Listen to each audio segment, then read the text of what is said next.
A continuar con temas de nefro. Como comentaba, la idea es seguir viendo temas todos los días. Ayer alcanzamos a ver aquí, hoy día terminamos con enfermedad renal crónica y si alcanzamos discalemia. Ya, entonces vamos a seguir, ¿cierto? Mi nombre es Cristian Pulgar, internista de la UFRO. Vamos a partir con la enfermedad renal crónica. Bueno, como definición, es un síndrome caracterizado por la pérdida lenta e irreversible, importante, de la función renal en su totalidad. Ya recuerden que los riñones no solamente tienen función de filtración ya y de reabsorción de algunas sustancias, sino que además tienen muchas otras funciones, dentro de las cuales están ¿verdad? La regulación y el equilibrio ácido-base, ¿verdad? Hidroelectrolítico, ya de metabolismo de la vitamina D, además de la producción de eritropoyetina, ¿verdad? También metabolismo del calcio también influye. Entonces, por este motivo, tiene múltiples funciones y todas se van perdiendo, ¿ya? Y tenemos diferentes formas de hacer el diagnóstico. Primero está la caída de la velocidad de filtración glomerular, la cual tiene que ser bajo 60, ¿ya? Para que se considere esto por sí solo, digamos, entre comillas, para hacer enfermedad renal crónica. Y también van a haber otros parámetros. O también productos de sistemas de apareamientos. Sí. También hay otros parámetros que pueden considerar, que por ejemplo el paciente puede tener una velocidad de filtración más elevada, pero igual va a ser enfermedad renal crónica aquellos que tengan hematuria persistente o proteinuria, que tengan alteración de la imagen renal. Esto puede ser dado por cualquier tipo de imagen, generalmente es eco o escáner, ¿ya? Y también cualquier tipo de daño tisular a la biopsia, ¿ya? Cualquiera de estos pacientes, aunque tengan velocidad de filtración más de 60, ya van a ser considerados con enfermedad renal crónica. Además, estas alteraciones deben persistir por al menos 3 meses, ¿ya? Como les comentaba ayer, hay un grupo de pacientes, ¿cierto?, que hacen falla renal y que puede durar a veces más de un mes, 2 meses, pero el corte para llamar la enfermedad renal crónica es con 3 meses, ¿ya? Antes de eso todavía es un AQI. Ya dentro de las causas hay numerosas causas, ¿verdad? Y las más importantes van a ser nuestras dos grandes epidemias continuas, ¿cierto?, cardiovasculares, que son la diabetes mellitus y hipertensión, que ustedes saben son factores de riesgo también para otras enfermedades cardiovasculares y sistema nervioso central, ACV, ¿verdad? Cardiopatía coronaria, insuficiencia cardíaca, y también son las dos principales causas de enfermedad renal crónica. Si bien pueden ver la diabetes mellitus, la principal causal va a ser la tipo 2. La tipo 1 también es muy frecuente que produzca esto, y es muy importante que, como el diagnóstico suele ser más, se tiene, digamos, mayor claridad de cuándo parte el cuadro, se puede hacer un seguimiento, ¿verdad?, más estricto, y estos pacientes igual tienen mucho riesgo de desarrollar enfermedad renal crónica y otras alteraciones microvasculares a largo plazo. Otras causas más infrecuentes van a ser glomerulonefritis, ¿cierto?, nefritis intersticial o por obstrucción, poliquistosis renal hereditaria, que es una enfermedad, como dice el nombre, ¿verdad?, familiar, dominante, ya que se manifiesta por una enfermedad renal crónica que es progresiva, ¿cierto?, donde los pacientes requieren diálisis generalmente en la cuarta, quinta década de la vida en adelante, y es un tipo de enfermedad renal crónica que se diferencia de las otras en que no hacen anemia, de hecho tienen niveles conservados de eritropoyetina. También otras causas, vasculitis, ¿verdad?, otros tipos de neoplasia o también de alteraciones de células plasmáticas, como el caso de los mielomas, ¿ya? Y hay un grupo de pacientes, van a ver más abajo, que son causas misceláneas y causas desconocidas. Hay un grupo importante de pacientes que va variando en cada serie, donde hay pacientes que llegan a diálisis y que no se sabe la causa, solamente el paciente llegó, ya estaba la enfermedad renal crónica establecida, las imágenes muestran una atrofia cortical importante, y a esa altura ya no vale la pena hacer una biopsia, ¿verdad?, cuando hay mucha atrofia cortical, porque van a haber cambios que son propios de la esclerosis glomerular y no va a servir la biopsia para llegar a un diagnóstico, ¿ya? Como les comentaba, una de las principales causas va a ser la nefropatía diabética. Ya vamos a ver rápidamente, ¿cierto?, los diferentes estadios. Ya son 5 estadios, y el primero, ¿verdad?, consta de un aumento del tamaño renal, ¿verdad?, y un aumento de la velocidad de filtración, ¿ya? Es un riñón hiperfiltrante, hiperfuncionante, Ya, como pueden ver, requiere menos de 5 años de evolución de la diabetes mellitus, estudiado más que nada en tipo 1, como les comentaba al inicio, es mucho más claro estos pacientes cuando parten, y por ende es más fácil estudiar a estos pacientes en su inicio del daño renal. Ya, hasta esta etapa todavía se pueden corregir estas alteraciones cuando se consigue un adecuado control glicémico. ¿Ya? Las cifras tensionales son adecuadas, no hay hipertensión todavía. ¿Ya? El estadio 2, ¿cierto? Aparece también una persistencia de elementos de filtración, hipertrofia renal con aumento del tamaño renal bilateral. Puede aparecer microalbuminuria intermitente. Ya, además, ¿cierto? Se ve que puede aparecer de 5 a 10 años de la diabetes mellitus tipo 1. Y recuerden que la diabetes mellitus tipo 2 generalmente, cuando ya son diagnosticadas, hay un promedio de 5 años desde que la enfermedad parte a que se hace el diagnóstico, pero es muy variable, pueden ser 2 años, pueden ser 5, pueden ser 10. Por este motivo es mucho más errático saber cuándo un paciente con diabetes mellitus tipo 2 va a hacer esta alteración renal. Los tipo 1 es mucho más claro, ¿ya? Entonces todavía es una nefropatía que está partiendo, ¿cierto? Y todavía puede ser detenida, ¿cierto?, la progresión del daño. Más adelante, en la tipo 3, que ya es la nefropatía establecida, empieza a aparecer una disminución de filtración que es constante, que puede ser de 2 a 20 ml por año, ¿ya? Empieza a haber hipertensión hasta un tercio de los pacientes, aparece albuminuria, ya que este es el elemento, digamos, que define que la nefropatía sea establecida. Ya esto ya es irreversible, no se puede volver a los estadios previos, ¿cierto? Y se asocia muy frecuentemente a retinopatía. Como les comentaba en otra oportunidad, las alteraciones renales de la retina aparecen, si bien no al unísono, aparecen bastante cerca entre sí, bastante relación temporal, y por ese motivo cuando uno quiere saber si algún daño de la retina o nefrológico es a consecuencia de la diabetes, pueden ir a mirar el otro órgano, ¿cierto?, para saber si está afectado. Y si está afectado solamente uno de ellos y el otro está conservado, hay que sospechar que es otra enfermedad, ¿ya? No consecuencia de la diabetes. Vamos a ver que esto ya requiere el estadio 3 y 4, 10 a 15 años de evolución, ¿cierto? Y el estadio 5 ya es una velocidad de filtración de menos de 30, una crea que se empieza a aumentar progresivamente, aparece franca proteinuria, puede aparecer también síndrome nefrótico. Recuerden que es la principal causa del síndrome nefrótico en los adultos. Hipertensión muy frecuente, retinopatía establecida y afectación y comorbilidad cardiovascular isquémica muy frecuente. ¿Hasta ahora alguna duda o consulta? Vamos a revisar el chat rápidamente si hubieran consultas. Parece que no, de momento. No hay nada en el chat. Bien. Vamos a avanzar. Ya, si hay personas que todavía no se han podido conectar, sería bueno que también les avisen para que aprovechemos estas instancias de docencia online. Ya, dentro, ¿verdad?, del diagnóstico, la sospecha clínica, ¿verdad?, es un síndrome que aparece más bien tardíamente, cuando la velocidad de filtración ha caído bastante, ¿cierto? Y la sintomatología de estos pacientes puede ser náuseas, vómito, compromiso del estado general. Ya es muy frecuente aquí la anorexia y la pérdida de peso. Ya pruritos es un síntoma más bien avanzado. Poliguria va a depender de la enfermedad de base. Ya palidez también puede aparecer en contexto que los pacientes van a ir haciendo anemia progresiva.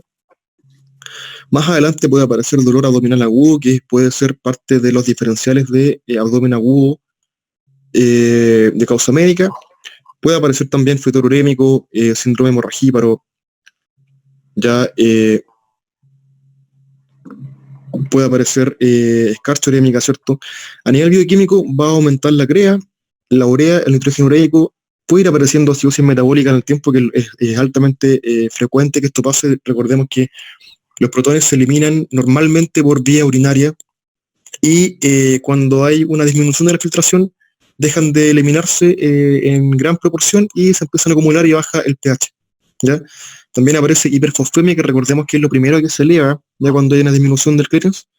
Esto además produce hipocalcemia cuando hay una hiperfosfemia marcada, y también va apareciendo hipercalemia, que es un tema que vamos a ver más adelante.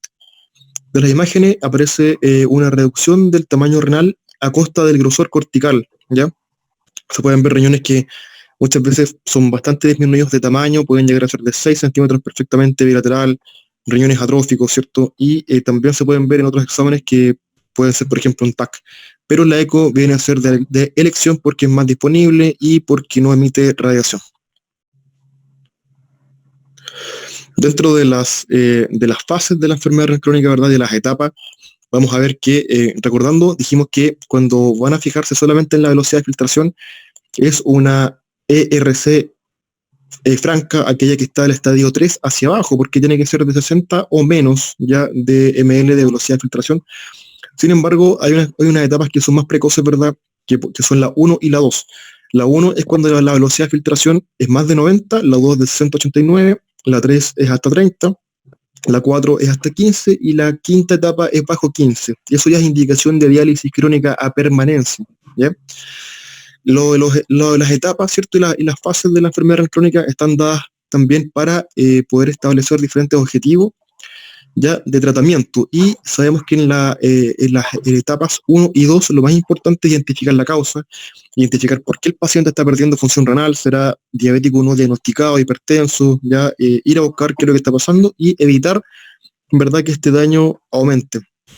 En el grado 3, o al iniciar la proteinuria, hay que emplear, están indicados los inhibidores del eje RAA, ya en una dosis que se asegura para el paciente, que no produzca hipercalemia. Ya recuerden que por el mecanismo de acción, ¿verdad?, de los IECA y los ARA2, es esperable que haya un leve aumento de la CREA, ya un leve aumento de la CREA, que puede llegar a ser perfectamente de 0,2, aproximadamente 0,02 hasta 0,3 miligramos por decilitro, ¿ya?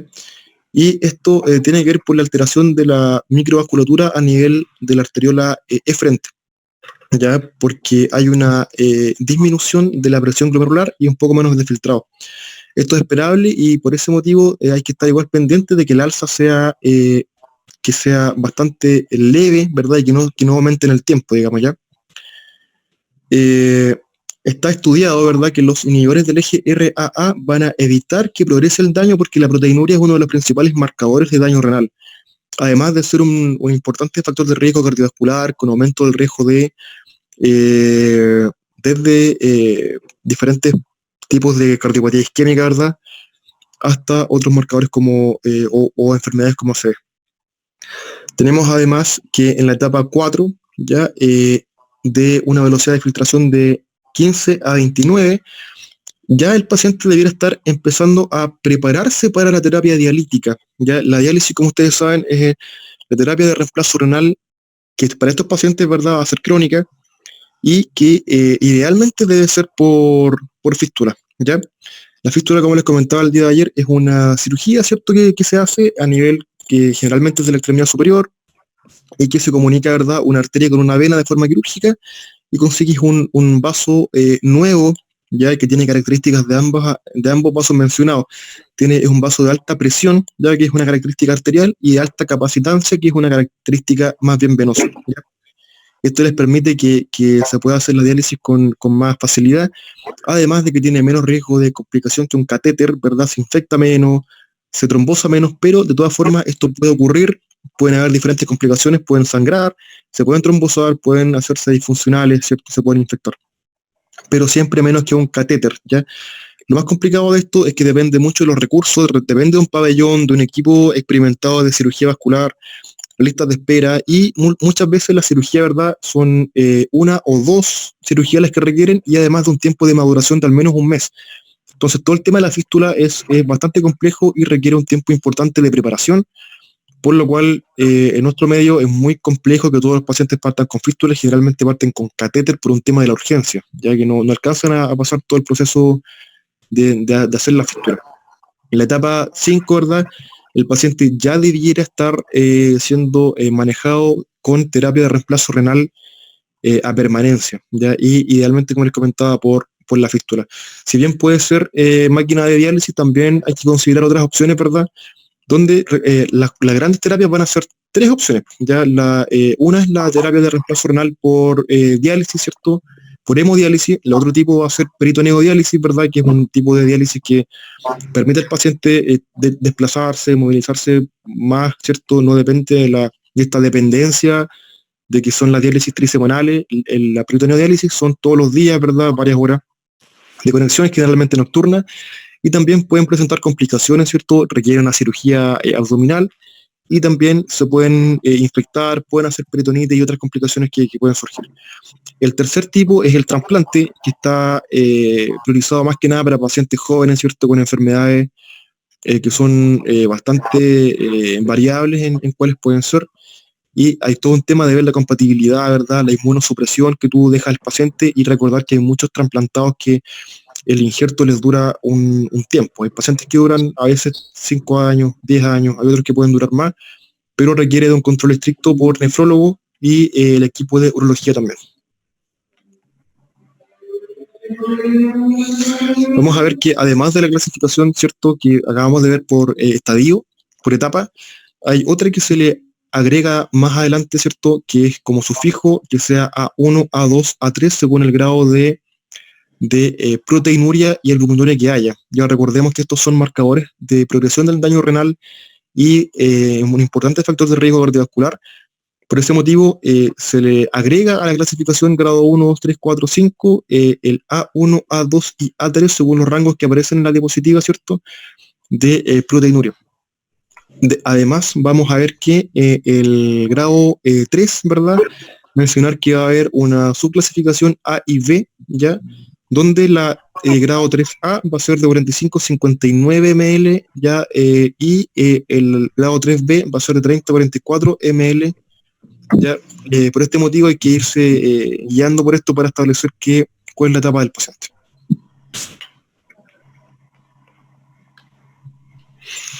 ¿Cuál va a ser el manejo?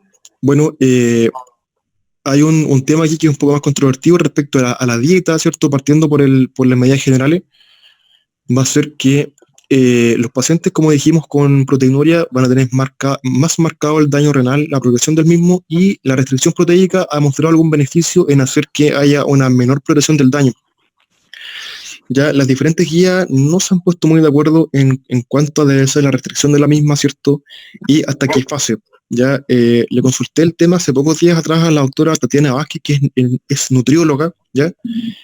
Y diabetóloga, y lo que ella establece es que debiera haber, o ha mostrado haber beneficios, ¿cierto?, por una restricción proteica de hasta 0,8 a 1 gramo kilo por día, ya en pacientes que ya estén hasta una etapa 4, ya de la etapa 4 en adelante es un paciente que ya va a requerir diálisis y que ya no se beneficia, ¿verdad?, de seguir una restricción proteica tan importante, y tú podrías volver a la cantidad, ¿cierto?, y el aporte proteico habitual. Cuando esto no se cumple y tú mantienes, ¿verdad?, la restricción proteica hasta el fin del daño renal y la etapa 5, los pacientes llegaban muy desnutridos a hemodiálisis y eso aumentaba el riesgo de infecciones y otras patologías, ¿ya?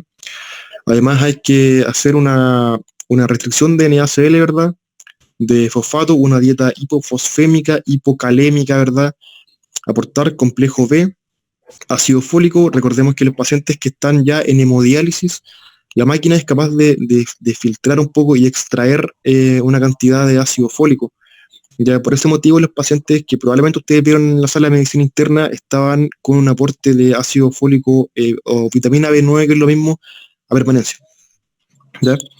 También importante bajar la proteinuria, como les comentaba, y la presión, ¿cierto? Hay diferentes guías que recomiendan diferentes cortes de presión, ¿cierto? 125 con 75 es uno de los más difundidos. Control metabólico, ¿cierto? Hacer un control en caso de pacientes diabéticos, una hemoglobina glicosilada, ¿cierto?, menor a 7, o mayor si es que el paciente es añoso, ¿verdad?, o tiene otras comorbilidades que te impiden un control muy adecuado. Y también control de otros factores de riesgo como la dislipidemia, ¿ya? Algo importante es que hay que educar a estos pacientes que hay medicamentos que no pueden ocupar, ¿cierto? AINES no debieran ocuparlo, tampoco aminoglicósido, vancomicina, idealmente solo cuando sea estrictamente necesario. De igual forma, en medios de contraste, intentar no emplearlo, también solo como última opción. Vamos a ver que el manejo de la anemia es importante. ver que desde la etapa 3 en adelante ya empieza a aparecer anemia progresiva, ya que los niveles de eritropoyetina empiezan a bajar desde la etapa 3 en adelante, y por este motivo los pacientes debieran partir precozmente con eritropoyetina, pero por un tema de recursos muchas veces se reserva para pacientes de hemodiálisis más que nada. Y también hay que hacer un manejo, ¿verdad?, de la coagulopatía en caso de que esté presente, ¿ya? Y cuando hay hemorragia, manejar la misma, y alteraciones ácido-base también es necesario corregirla. Lo más frecuente es que los pacientes hagan acidosis metabólica, ¿cierto?, y que requieren aporte de bicarbonato, que en pacientes ambulatorios se puede dar de forma oral, comprimidos de 500 miligramos, y pueden aportarle 2 comprimidos cada 8 horas, por ejemplo, para una buena mantención y un pH adecuado. Ya, vamos a ver algunas preguntas. Antes que nada, ¿alguna pregunta? ¿Sí? Hay 3 preguntas en el chat. ¿Ya?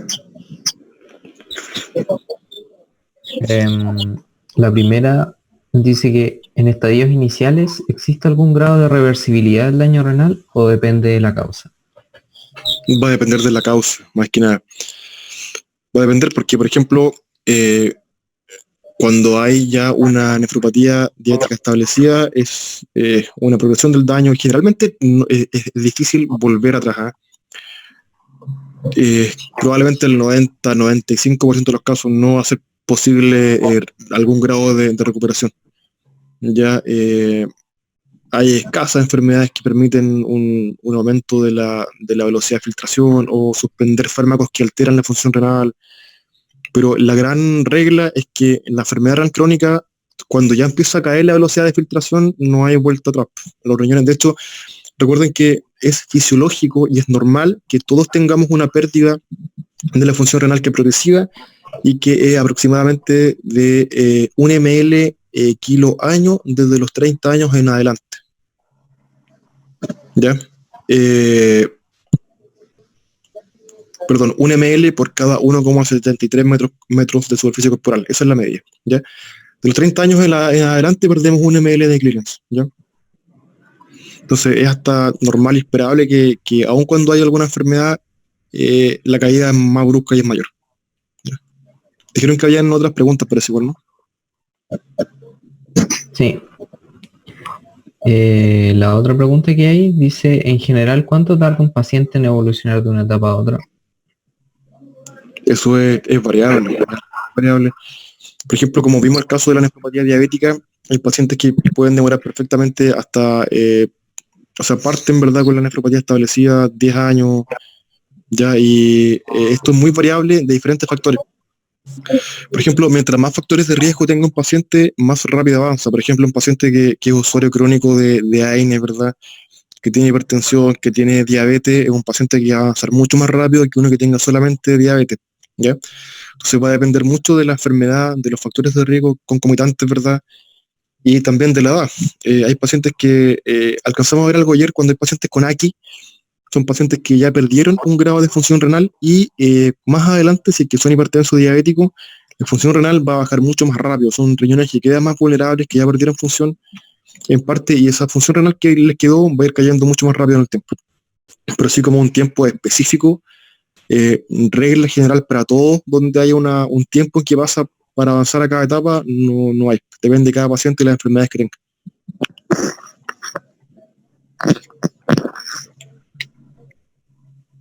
¿Hay alguna otra pregunta o revisamos las preguntas de la diapositiva? Habían preguntado ¿desde qué etapa se deja el ácido fólico? Porque hablamos de la eritropoyetina. Claro. Del ácido fólico, de regla debiera ser al menos en hemodiálisis, porque la máquina te elimina, te consigue filtrar y extraer parte del ácido fólico. Desconozco, voy a averiguar si es que hay algún beneficio de dejarlo antes de, ¿ya? Pero sé que al menos en hemodiálisis debiera ser indicado. Ya hay algunas guías que muestran que la evidencia no es tan categórica en torno a si hay alguna mejoría, ¿verdad?, o algún beneficio claro en indicarla. Ya, pero hasta ahora las normas, al menos del hospital, en las que yo conozco y las que revisan otras guías, sale que sí, hay algunas fuentes que sí recomiendan dejarla, y en nuestra práctica es lo que hacemos. Y respecto a la dosis, Doc, ¿es 1 miligramo o 5?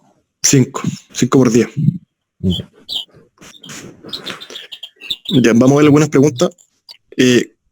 ¿Cuál es la primera alteración detectable en la nefropatía diabética? ¿Ya? ¿Y qué es lo que marca su inicio?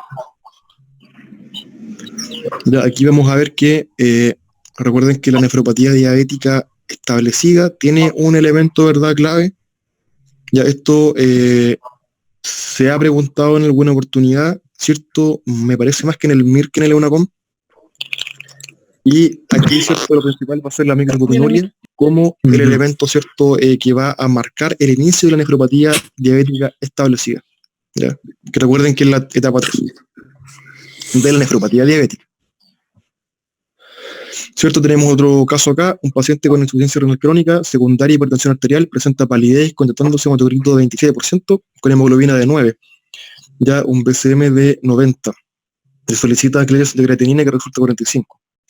El perfil de hierro muestra ferremia, transferrina y ferritina normales. ¿Cuál es el manejo más adecuado de esta anemia del paciente?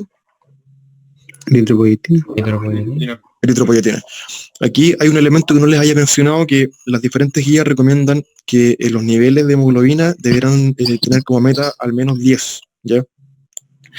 Hay que partir también eritropoyetina rápido, ¿cierto?, precozmente, no esperar a fases más avanzadas. Hay pacientes que parten con hemoglobina de 6, a veces 6 o 7.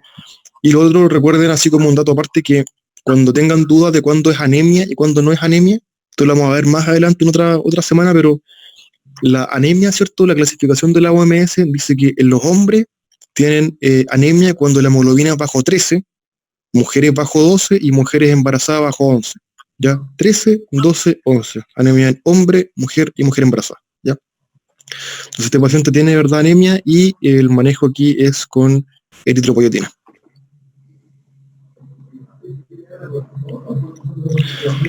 Después, pacientes de...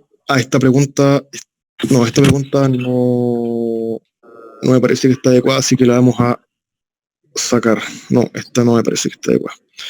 Ya, ¿alguna pregunta hasta ahora? Porque vamos a ver los temas de las discalemias, así que alcanzamos a ver hiper e hipo. Doc, yo tengo una duda. ¿Sí? En APS, ¿cada cuánto uno debería seguir con exámenes a los pacientes que ya sospechamos que tienen enfermedad renal? ¿Y en qué eso momento lo se había derivan a nefrólogo?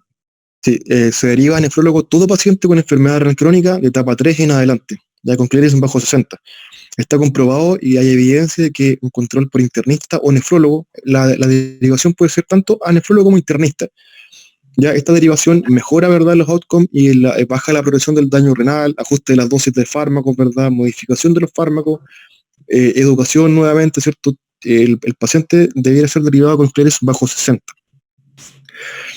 Por lo demás, los controles debieran hacerse según los controles cardiovasculares, ¿cierto? No sé si hay alguna norma específica nacional para hacer la medición en los controles, ¿verdad?, de función renal, pero yo me atrevería a decir que son bastante similares a el seguimiento de los controles para diabetes e hipertensión, que según el grado de control puede ser de una vez al año hasta 6 meses, 4 meses, 2 meses o mensual, ya según el riesgo cardiovascular y el grado, ¿verdad?, de daño que haya.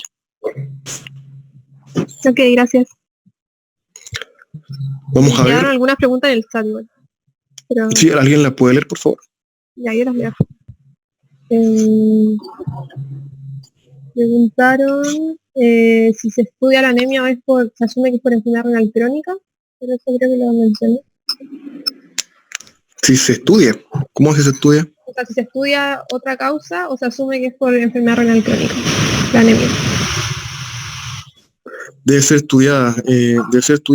Hay que, antes que nada, recordar que van a haber hartos tipos de anemia y que una de las formas más adecuadas para estudiar, la verdad, es con el volumen corpuscular medio, partir por ahí. Recuerden que la anemia de enfermedades crónicas, que la vamos a ver más adelante en los temas de hematología, son, ¿verdad?, normocíticas con un BCM que es entre 80 a 100, ya, y que además hay que descartar otras cosas porque hay algunos grupos de anemias que pueden ser microcítica y macrocítica, dos anemias juntas, mezcladas, digamos, las dos a la vez, y que pueden falsear y salir con un BCM que está conservado. Lo que hay que descartar sí o sí, ¿cierto?, es que no haya alguna hemorragia oculta, por ejemplo, si el paciente tiene factores de riesgo para otra enfermedad, factores de riesgo para cáncer de colon, cáncer gástrico, ¿cierto?, ver una cinética de fierro, porque en caso que haya un déficit de fierro también hay que hacer carga, y los pacientes con enfermedad renal crónica requerirían carga endovenosa, ¿ya? Cuando tú descartas otras causas de anemia, ¿verdad?, y más un hemograma que te orienta a que es una anemia que es normocítica, ¿cierto?, tú puedes con cierta seguridad decir que la causa, ¿verdad?, es la enfermedad renal crónica. Ok. Y otra pregunta igual, que es la del medio contraste. La fibrosis quística puede estar relacionada con eso. Esto lo desconozco. No, yo sé que la fibrosis quística puede producir daño pulmonar, hepático, pancreático, con insuficiencia pancreática y exocrina, pero no lo sé. Yo sé que la enfermedad renal poliquística es una causa de insuficiencia renal o de enfermedad renal crónica, pero la verdad, no le voy a mentir, no recuerdo si la fibrosis quística puede ocasionar enfermedad renal. No lo recuerdo, no me suena. Ya, pero no tengo tampoco la seguridad para confirmarlo, por ejemplo, acá, o dar información más segura. Parece que no habían más preguntas ahí. Alguien dijo algo del medio contraste, ¿no? Una ¿Algo? pregunta como ¿qué medio contraste es menos nefrotóxico? ¿Qué se podría Sí. utilizar? Hay diferentes tipos de medios de contraste, no recuerdo los nombres, pero lo más importante es que lo que importa es ver la osmolaridad. Mientras más osmolaridad haya, más concentrado es el medio de contraste y más dañino es. Ya, de hecho, los grandes protocolos que han servido que disminuyen el daño renal por contraste con evidencia es que ustedes bulimicen al paciente, ¿ya? Y la idea de esto es que el medio de contraste que tú administras se diluya más, ¿ya? Entonces, toda la protección va en tema de disminuir, ¿verdad?, la molaridad del contraste y diluirlo más. Eso más que nada, más que el tipo de contraste, lo que importa es la osmolaridad del mismo. Ya en el hospital hay algunos medios de contraste que son bien amigables desde el punto de vista nefro y son menos osmolares de lo que eran antes, ¿ya? Doctor, Vamos a... ¿Sí? una duda, ¿y desde cuándo hay que utilizar el medio de contraste? O sea, por ejemplo, si mañana le voy a hacer un TAC a un paciente, ¿tengo que usarlo desde hoy día hasta cuándo? O sea, la volemización, perdón. Deberían ser al menos 12 horas antes. El protocolo... Los protocolos dicen que debe ser al menos 1 ml por kilo hora, que es una volemización de mantención, entre comillas, ya, por al menos 12 horas, ¿ya? Gracias. Ya, entonces vamos a hacer con hipercalemia. Ya, intentemos ver hiper e hipo, después tengo otra reunión más adelante en Zoom. Así que veamos hasta dónde alcancemos a llegar. Yo pienso que alcanzamos en los dos temas. Vamos a ver que la hipercalemia, ¿verdad?, es una complicación muy frecuente de la enfermedad renal crónica y del AQI, y que va a ser un aumento del potasio sérico por sobre lo que es valor normal, que lo normal es de 3,5 a 5 mil equivalentes por litro, ¿ya? La clasificación va a ser según severidad, ¿cierto? Y hay diferentes guías que no se ponen muy de acuerdo, pero algunas de las más frecuentes son que la leve es cuando es de 6,5, cuando es menos de 6,5, que es un nivel que ya es importante, ¿verdad? Moderada hasta 7,5 y severa cuando es más de 7,5 o cualquiera que afecte el electrocardiograma, ¿ya? La segunda, la potasio corporal total es más de la hipocalemia. Después, ¿cierto? Hay que un rápido repaso de lo que es el balance, ¿verdad?, del potasio en nuestro organismo. Van a haber dos tipos de balance, que esto hay que recordarlo sí o sí, que van a ser el balance externo y el balance interno. El balance externo es cualquier movimiento de potasio entre nuestro organismo y el medio externo. Es un balance que es más bien a largo plazo, ¿verdad? Y recuerden que los ingresos van a ser sobre todo por vía oral, con ingesta de aproximadamente 100.000 equivalentes por día. Y que los egresos, ¿verdad?, van a ser 90% por la orina, dependiente del sistema RAA, Recuerden que esto va a depender de los niveles de aldosterona. La aldosterona lo que hace es que aumente la reabsorción de sodio y inhibe la excreción de, aumenta la reabsorción de sodio y no así la de potasio, ¿ya? Y por las heces, ¿cierto? Hasta un 10% se puede eliminar de potasio, pero esto puede subir hasta el 30% cuando hay alguna alteración a nivel renal que no permite eliminarlo por este medio. Y el sudor elimina hasta un 5%. Esto era el balance externo, ¿verdad? Y el balance que nos interesa más ahora probablemente es el balance interno, ¿ya? Estos son movimientos de potasio entre diferentes compartimentos del organismo, del intra al extracelular o viceversa. Es un balance a corto plazo que es bastante inmediato, es súper rápido y es del cual nosotros usamos casi todos los fármacos, van acá. Los fármacos afectan más que nada el balance interno, ¿ya? Y ¿cierto? Los movimientos del extracelular al intracelular ya de potasio van a ser los beta-2 agonistas, ¿cierto? La insulina y la alcalosis metabólica. Ya estas condiciones van a hacer que el potasio entre, ¿verdad?, a la célula. Por otra parte, lo que hacen que el potasio salga de la célula van a ser los beta-bloqueadores, que son todos los opuestos, los beta-bloqueadores. Por ejemplo, si ustedes usan propanolol, atenolol, todo eso va a producir un pequeño aumento que es muy poco importante de potasio, que puede ser perfectamente de 0,1, 0,2 mil equivalente. Y también cuando hay ausencia de insulina, además esto también genera cierta hipercalemia, por lo mismo, porque sale, ¿verdad?, el potasio del intra al extracelular, y la acidosis metabólica también tiene este efecto. ¿Cuáles van a ser las causas de hipercalemia? Antes que nada hay que descartar que no sea una pseudo hipercalemia. Recuerden que si ustedes demoran mucho en transportar la muestra empieza a hemolizar y esto produce hipercalemia. También puede haber lisis celular por isquemia al tomar la muestra cuando toman el examen, ¿verdad? Y cargan muy fuerte con el elástico, aprietan mucho y esto puede producir que haya un pequeño grado de lisis celular a ese nivel con elevación del potasio. De hecho, si van a tomar una muestra de electrolito, no debiera ser tomado con elástico, pero pese a esta indicación y a veces igual ocurre. También cuando hay lisis celular, por ejemplo, linfoma u otros cánceres en contexto de una quimioterapia, hay mucha destrucción de células y estas liberan potasio. Recuerden que el potasio es uno de los compuestos más abundantes a nivel del intracelular. También, ¿cierto?, alteraciones del balance interno, como ausencia de insulina, beta-bloqueo, acidosis metabólica, ¿cierto? Y del balance externo, cuando hay un aumento importante de la ingesta, cuando hay oligonuria, hay menos eliminación de potasio, los diuréticos ahorradores de potasio, ¿verdad? Y el hipoaldosteronismo, ¿ya? También estas son causas de hipercalemia a nivel del balance externo. ¿Cuál va a ser la clínica? Van a haber 3 grandes esferas, ya para que se acuerden. Estas diapos ya las envié a los delegados, así que para que la tengan ahí no deban tomar apunte. La esfera neuromuscular, ya de musculatura cardíaca y gastrointestinal.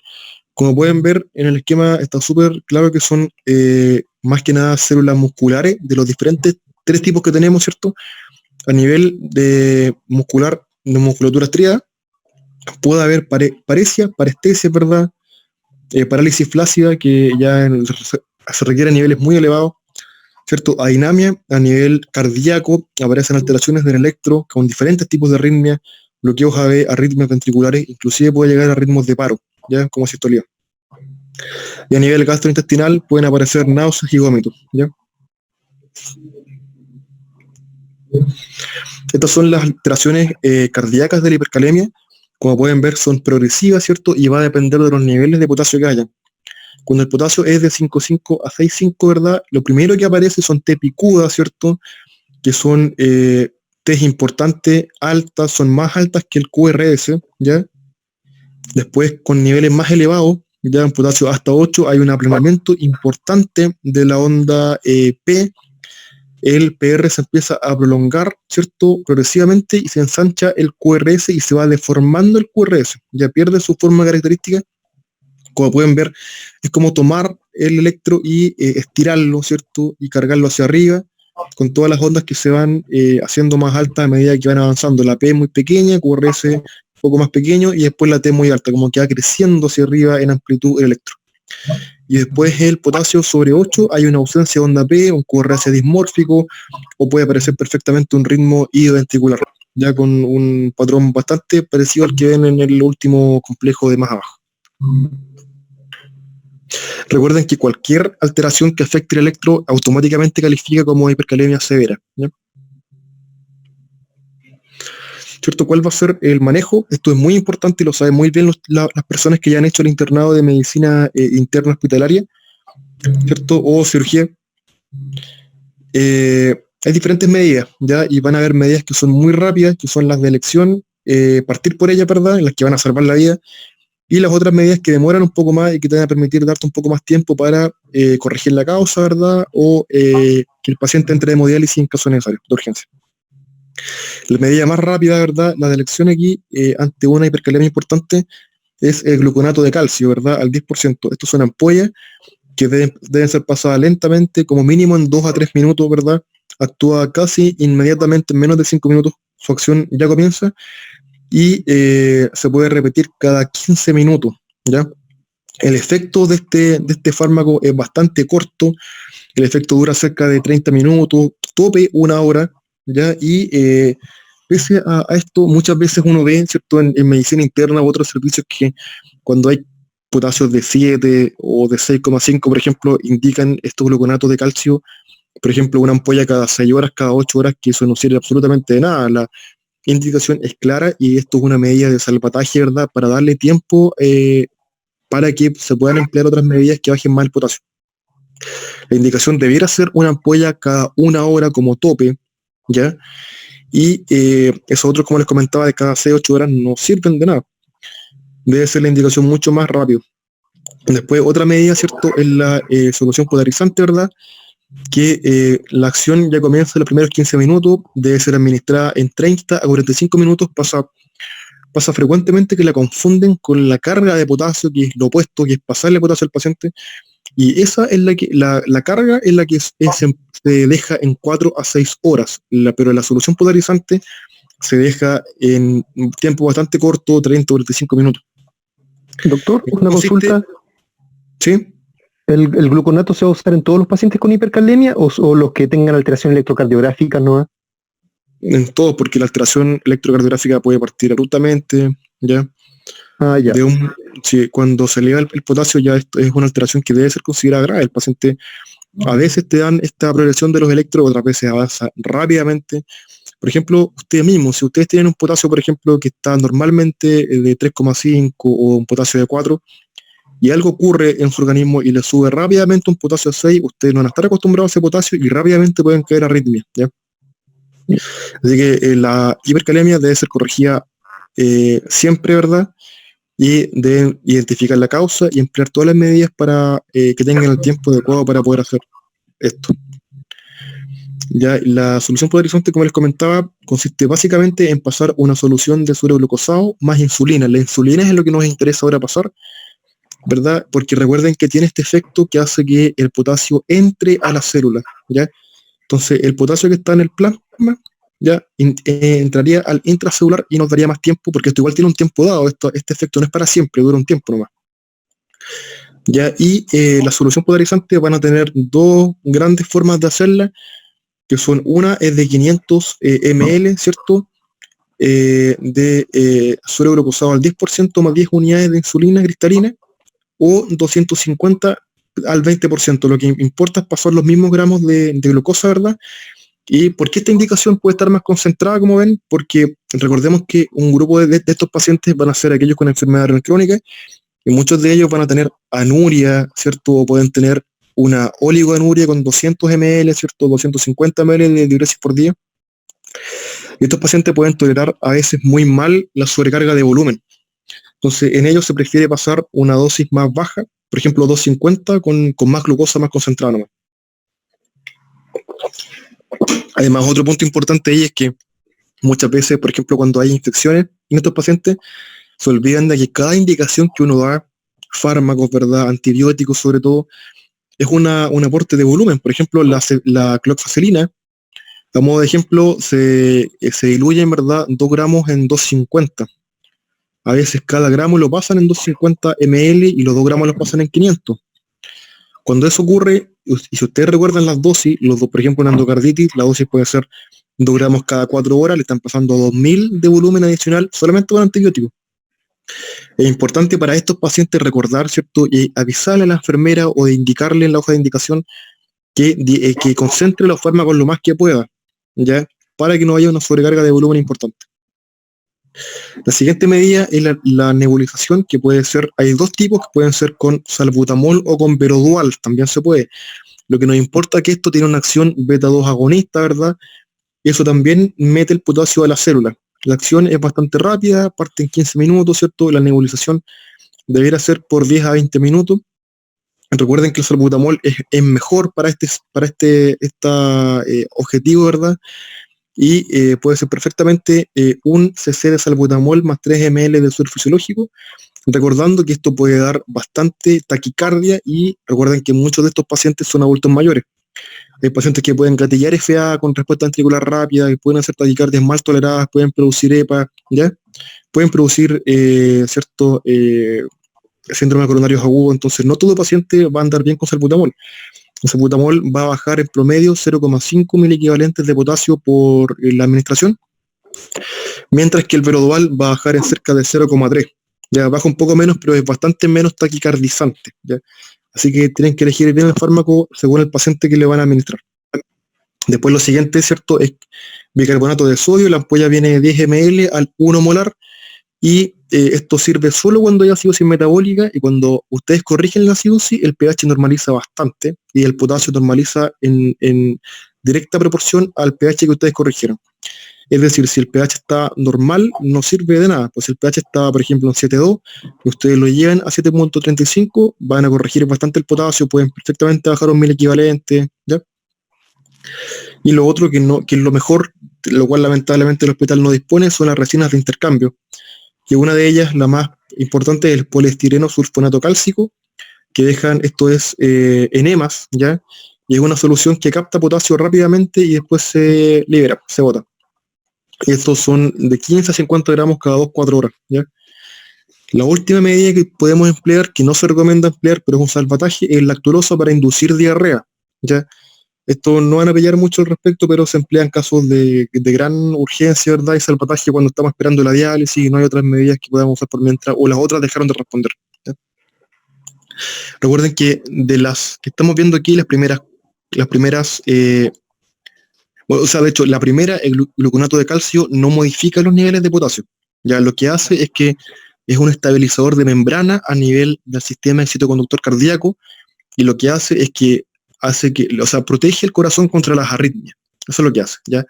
Después, la polarizante, el salbutamol y el bicarbonato sí pueden modificar los niveles de potasio sérico usando el balance interno. Y después, ¿cierto? La resina de intercambio y la lactulosa son capaces de actuar a nivel del metabolismo externo, eliminando potasio, ¿ya? Las medidas de metabolismo interno tienen un tiempo, no son para siempre. Ustedes pueden emplearle y les puede funcionar 1 o 2 días o algunas dosis, pero llega un punto en que la célula ya no puede captar más potasio. Ya cuando esto ocurre, esas medidas dejan de ser efectivas, ¿ya? Y tienen que pasar a otra medida, ¿cierto? Usar hemodiálisis o alguna de las otras mencionadas.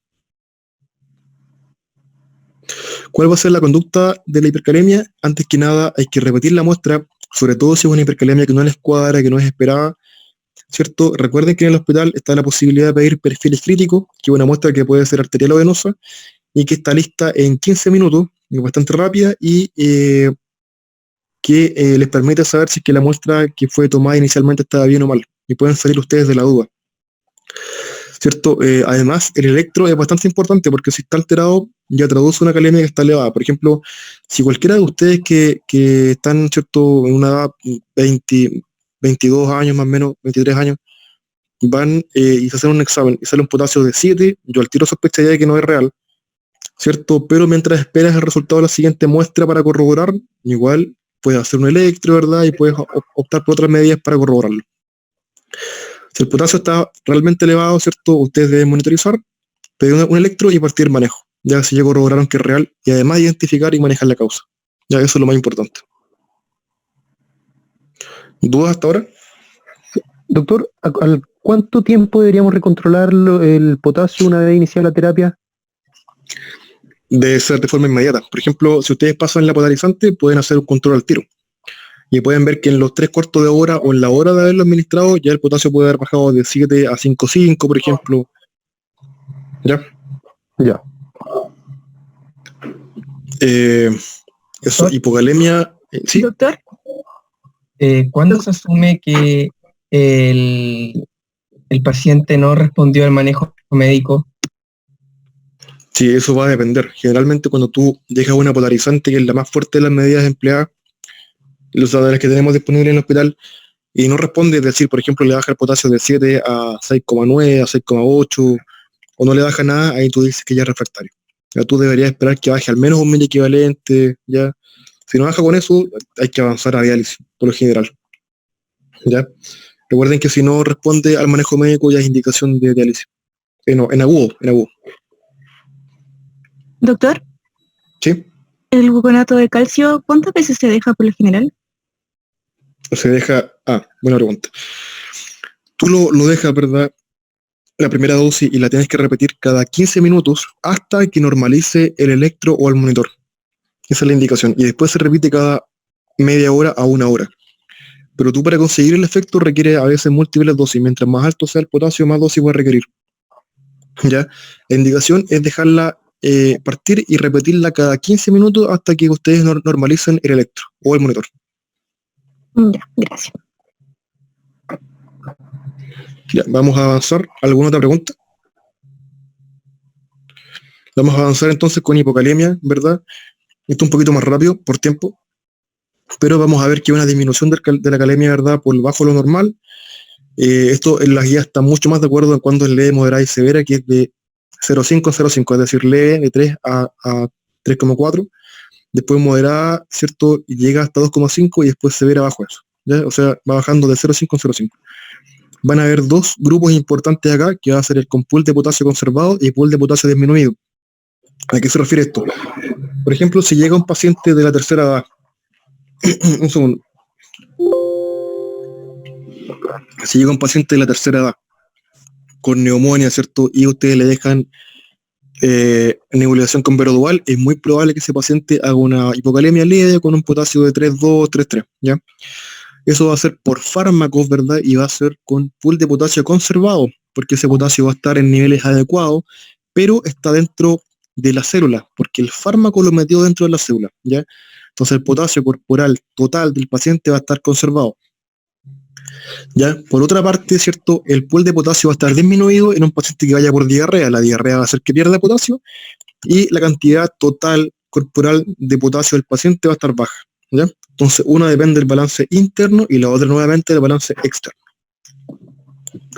¿Cuáles van a ser las causas? ¿Cierto? Primero hay una que es más infrecuente, pero que la quiero mencionar porque muchas veces no está presente, que es la síntesis celular descontrolada. Por ejemplo, un paciente con algunos tipos de leucemia que producen muchas células, cientos a veces de miles.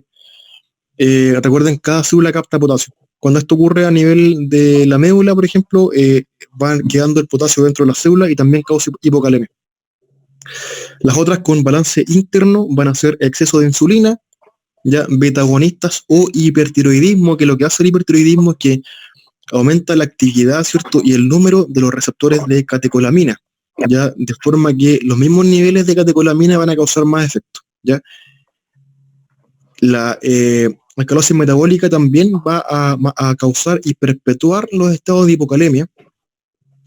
De hecho, si ustedes no corrigen la alcalosis metabólica, el paciente es muy difícil que corrijan el potasio, a pesar de que le den cargas y cargas y cargas, y es peligroso porque si le dan cargas y cargas de potasio a un paciente con alcalosis metabólica y después corrigen el pH, el paciente puede hacer un rebote y puede hacer una hipercalemia. Del balance externo, ¿verdad? Puede ser por disminución de la ingesta, que es el contexto de pacientes caquécticos, ¿verdad? Con mucha anorexia, pacientes con demencia, con insuficiencia cardíaca avanzada, con fibrosis pulmonar, ¿verdad? Pacientes con poliuria, que pueden perder mucho potasio por la orina. Recuerden que un paciente mientras más orina, más potasio pierde. Los túbulos no son tan eficaces en reabsorber potasio como con el sodio, ¿ya? Entonces, si un paciente orina, por ejemplo, 5 litros, el paciente va a hacer algún grado de hipocalemia. Lo más frecuente es que lo haga, ¿ya? También puede ser por hipomagnesemia, ya que es un elemento que es importante para poder reabsorber algún grado de potasio a nivel tubular, y también cuando hay hiperaldosteronismo. También cuando hay hiperactivación del eje RAA, ¿verdad? Va a haber una hipocalemia, que va a ser perpetuada en el tiempo.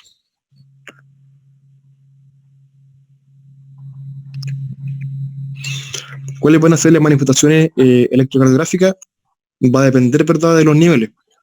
De 2,5 a 3, ¿verdad?, va a haber un descenso del ST, ya que es progresivo, o la onda T se va aplanando, que es lo opuesto que pasaba, recuerden, con la arriba dice hipercalemia, pero esto es de hipocalemia.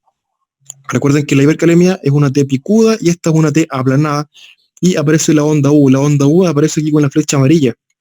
La onda U corresponde a la segunda o la onda positiva, ya que viene después de la onda T.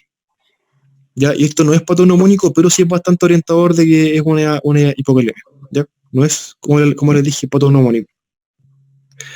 Y mientras menos potasio haya, más se va aplanando el ST y más baja, más baja el ST y más se aplana la onda T. ¿Ya? Y más va creciendo la onda U. El QRS, como pueden ver, se mantiene constante, delgado, ¿verdad? Estrecho, y la onda P y PR casi no se alteran, ¿ya? Puede aumentar un poco la onda P, ¿ya? Pero no es un elemento constante. ¿Cuál va a ser la clínica? Nuevamente aparecen los 3 tipos de músculo involucrado a nivel musculatura estriada. Puede también haber parestesia, hiporreflexia, puede llegar a haber rhabdomiolisis, ¿verdad? A nivel cardíaco, lo mismo, pueden aparecer alteraciones del electro, y puede haber hipotensión, por arritmias ventriculares, asistolía, ritmos de paro. Y a nivel gastrointestinal, muy importante, hílio paralítico, ¿cierto? Que probablemente lo han visto más de una vez en sala de medicina, y también por lo mismo dolor abdominal, ¿ya? Pueden haber vómitos de retención también. Lo del hílio paralítico es importante porque se genera, ¿verdad?, un tercer espacio con aumento del contenido intestinal. Recuerden que todo intestino que está detenido va reteniendo líquido de forma importante, y esto también tiene potasio, entonces el cuerpo empieza a almacenar el potasio ahí dentro del intestino y perpetúa que haya hipocalemia. Entonces estos pacientes requieren carga, ¿verdad?, de potasio. Ya es un círculo vicioso. Esto es una tabla comparativa para que puedan ver los dos en el PowerPoint, ¿cierto? Vamos a ver, antes que nada, el tratamiento es corregir la causa y reponer potasio, ¿ya? Según los niveles tienen que pasar diferentes manejos. Una hipocalemia leve, ¿cierto? Va a ser un tratamiento con el Slow K, ya que puede ser 1 o 2 comprimidos cada 8 horas. Recuerden que cada gramo de potasio tiene 13,4 mil equivalentes, ¿ya? Y cada Slow K, cada comprimido tiene 600 miligramos. Entonces la verdad es que aportan bastante poco, aportan cerca de 7 mil equivalentes, que es bastante poco. Generalmente con 2 comprimidos cada 8 horas demoran unos 3 días en corregir una hipocalemia leve, es bastante lento. Y también pueden dejar una dieta hipercalémica con mucho residuo, ¿verdad?, verdura y fruta. Con una hipocalemia que ya es más moderada, va a requerir una carga de potasio por vía periférica, ¿ya? Hay diferentes guías que recomiendan concentración que es bastante más diluida que lo que usamos acá en el hospital. Ya, de hecho, antes que nada, lo máximo que pueden pasar por vía endovenosa es de 200 mil equivalentes, ya, en un día, lo cual equivale a 15 gramos, ¿ya? ¿Cierto? Vamos a ver que idealmente debiera sumársele, ¿verdad?, sulfato de magnesio, ¿ya? Porque recuerden que la hipomagnesemia es perpetúa, digamos, la hipocalemia, porque es un factor necesario para la reabsorción a nivel tubular. Cuando hay un nivel de potasio muy bajo 2, el paciente requiere una carga por central. Ya hay que instalarle un central y pasarle potasio muy rápido, ¿cierto? Y la dosis máxima de eso es 3 gramos hora, que corresponde a cerca de 40 mil equivalentes por hora, ¿ya? Doctor. Aquí no lo especifiqué mucho acá, pero las cargas que empleamos habitualmente ya en el hospital son de 3 gramos de potasio en 250 de fisiológico, a pasar en 4 a 6 horas. Recuerden que esto es un medicamento que es flevítico, o de 4 gramos en 500 ml. Sin embargo, esta dosis la empleamos en el hospital porque esta concentración en verdad está muy concentrada. Esta concentración corresponde al doble de lo que debería ser. Ya, lo real es que una dosis con una concentración adecuada debería ser de 2 gramos ya en 500 o de 1,5 gramos en 250, ¿ya? Pero esto tiene la desventaja de que es mucho volumen, ¿ya? Y el volumen también está asociado a aumento de la mortalidad. Por ese motivo en el hospital lo que se indica es una concentración que es el doble para pasar menos volumen. Sí, alguien había preguntado algo por eso. Doctor, ¿cuántos miliequivalentes en sangre sube 1 gramo de potasio o una carga de potasio? Eso va a depender del peso del paciente, del tamaño del paciente, porque no es lo mismo pasarle 1 gramo a un paciente de 60 años que pesa 50 kilos a uno de 30 años que pesa 120 kilos. Va a depender mucho de eso. Desconozco en verdad, se pueden hacer cálculos, ¿verdad? Con diferentes calculadoras que te dicen cuánto déficit de potasio hay. Y tú puedes calcularlo nuevamente cuando le falta 1 gramo menos. Pero en la práctica, al menos, uno ve que las calculadoras de déficit de sodio y potasio no son tan efectivas, ¿ya? Y hay que partir por dosis moderadas y hacer un control para ver cómo responde el paciente. Hay pacientes que responden muy bien, otros que responden mal y que requieren múltiples cargas. Aparte, si no corrigen la causa de la hipocalemia, el paciente nunca va a dejar de hacer hipocalemia.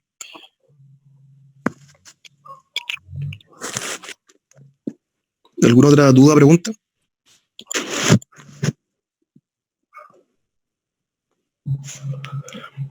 Ya, les voy a mandar los temas de los siguientes días a los delegados. Ya, si hay cualquier feedback que ustedes deseen hacer, ¿verdad? Lo hacen saber a sus delegados, ellos me lo comunican a mí. La idea, como les comentaba, es aprovechar, ¿verdad? Estas instancias, ¿cierto? Y repasar muchos temas, ¿cierto? Repasar la mayor cantidad de temas que podamos, aprovechar esta instancia, ¿cierto? Que hay un poco más de tiempo y que no pierdan tampoco el hilo del estudio, que ustedes saben que el ritmo en la carrera es bastante acelerado. ¿Ya? Había una pregunta, preguntaban acerca de si no hay alteración del electro, igual hay que emplear la dosis de gluconato cada 1 hora. La verdad es que sí, porque hay pacientes que desde no tener ninguna alteración pueden avanzar a hacer arritmia rápidamente. Entonces no hay que esperar la alteración del electro para usar la ampolla. Lo que sí hay que tener la precaución de que si el paciente tiene alteraciones, tú tienes que repetir la dosis cada 15 minutos para mantenerla a ese ritmo hasta que ya no hayan alteraciones, y ahí la bajas la dosis cada 1 hora. ¿Ya? Eso es la norma, digamos. Ya, si no hay más preguntas, quedan liberados, chicos. Muchas gracias por la asistencia. Gracias, doctor. Gracias, doctor. Gracias, doctor. Gracias, Doc. Nos vemos. Gracias, Doc.